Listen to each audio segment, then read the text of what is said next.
আসসালামু আলাইকুম ওয়া রাহমাতুল্লাহ।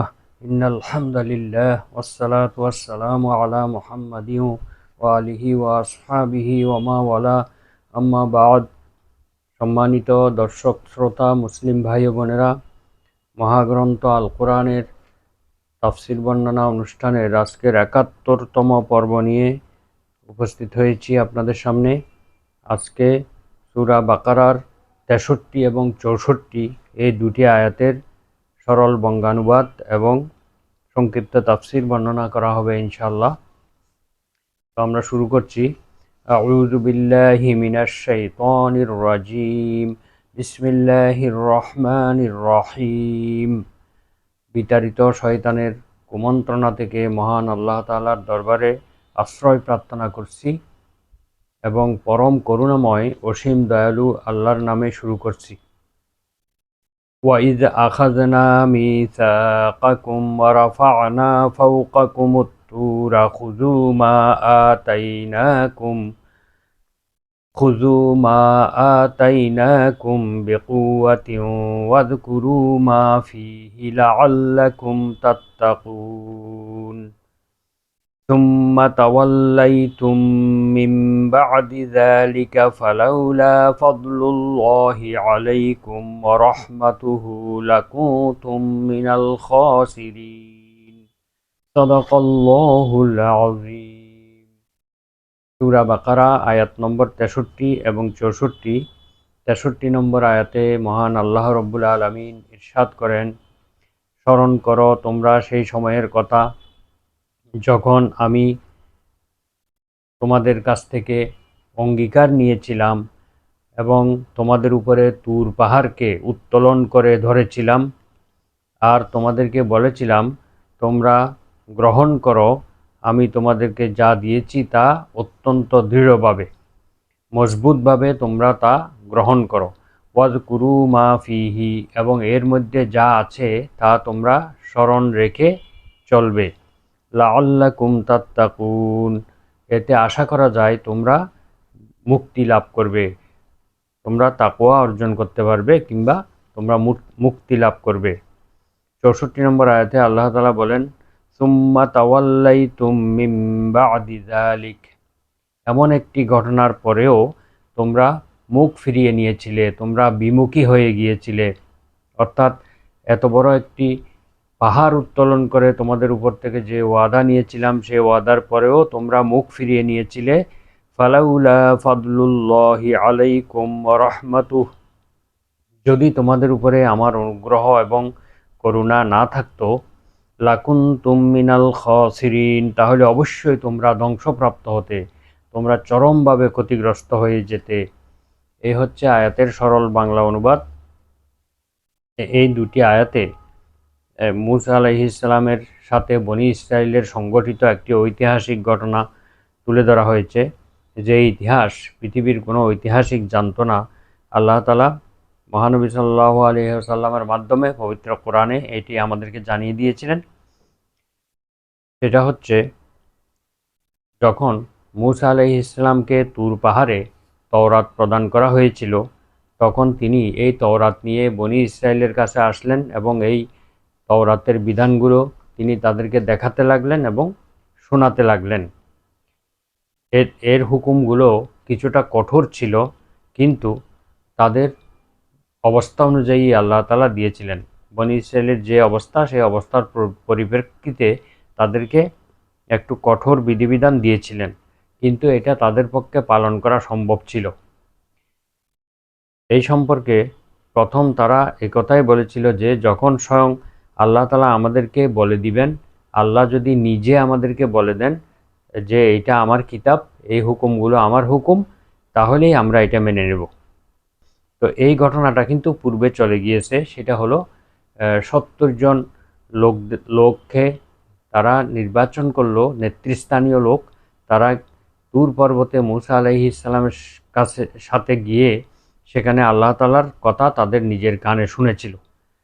তারপরে তারা যখন আল্লাহকে দেখার জন্য আবদার করলো, দাবি করলো, তখন তাদেরকে সেখানে বজ্রপাত দিয়ে ধ্বংস করে দেওয়া হয়। পরবর্তীতে মূসা আলাইহিস সালামের দোয়ায়, প্রার্থনার কারণে তাদেরকে পুনরায় জীবিত করা হয়। তো সেই ঘটনাটি এখানে প্রণিধানযোগ্য যে তারা সেখান থেকে ফিরে এসে, জীবিত হয়ে ফিরে এসে তারাও সাক্ষী দিয়েছিল যে হ্যাঁ, আমরা নিজেরা আল্লাহ তাআলার কাছ থেকে আমরা নিজেদের কানে শুনেছি যে এটা আল্লাহর বিধান, এগুলো আমাদেরকে মানতে হবে। কিন্তু তাদের সাক্ষ্যের সাথে এই কথাটিও নিজেদের পক্ষ থেকে সংযুক্ত করে দিল যে আল্লাহ তাআলা সর্বশেষে এই কথা বলে দিয়েছেন যে তোমরা যতটুকু পারো আমল করো, আর যা আমল করতে পারবে না তা আমরা ক্ষমা করে দেব। তাহলে এই কথাটি তারা নিজেদের পক্ষ থেকে যুক্ত করেছিল। আল্লাহ তাআলা কিন্তু এরকম বলেন নাই। তারা যে সব সময় হঠকারিতা এবং তারা যে দুরন্তপনা প্রদর্শন করত, তার একটা প্রমাণ হলো এটা যে তুর পর্বত থেকে এসে তারা নিজেদের একটা কথা তাদের জাতিকে বলে দিল যে যতটুকু পারো আমল করো, আর যা কিছু পারবে না সেটা আল্লাহ মাফ করে দেবেন। হুকুমগুলো কিছুটা কঠিন হওয়াতে আর তারা এই যে একটা বাক্য সংযুক্ত করে দিল যে যতটুকু আমল পারো করো, আর না পারলে আল্লাহ মাফ করে দিবেন, এটা তাদের জন্য একটা সুবর্ণ সুযোগ এনে দিল। সেটা হলো কি, তারা যে কোনো বিষয় একটু যদি তাদের কাছে কষ্ট হতো তখন তারা সেটারে ওই হুকুমের মধ্যে ফেলে দিত যে হ্যাঁ, এটা তো পালন করা সম্ভব না, তাহলে এটা আল্লাহ মাফ করে দিবেন। এভাবে করতে করতে তারা সব কিছুকেই তারা আমল ছেড়ে দিল এবং সব কিছুকে অস্বীকার করে বসলো। তারা বলতো যে এটা কঠিন, এটা আমাদের দ্বারা সম্ভব হবে না। এইভাবে একটা একটা করে তারা সব কিছু বাদ দিতে লাগলো। তখন আল্লাহ তাআলা ফেরেশতাদেরকে হুকুম দিলেন যে এই লোকদের উপরে তুর পর্বতকে তুলে ধরো। তখন ফেরেশতাগণ তাদের মাথার উপরে তুর পর্বতকে তুলে ধরলেন এবং এটাকে নাড়াচাড়া করতে লাগলেন। তখন তারা এই তুর পর্বত তাদের মাথার উপরে পড়বে এই ভয়ে তারা সেটা মেনে নিল। নিরুপায় হয়ে তারা বাধ্য হয়ে সেটা মেনে নিল। এই ব্যাপারে পবিত্র কোরআনের সূরা আরাফের একটি আয়াতে আল্লাহ তাআলা বলেন, وَإِذْ نَتَقْنَا الْجَبَلَ فَوْقَهُمْ كَأَنَّهُ ظُلَّةٌ وَظَنُّوا أَنَّهُ وَاقِعٌ بِهِمْ خُذُوا مَا آتَيْنَاكُمْ بِقُوَّةٍ وَاذْكُرُوا مَا فِيهِ لَعَلَّكُمْ تَتَّقُونَ।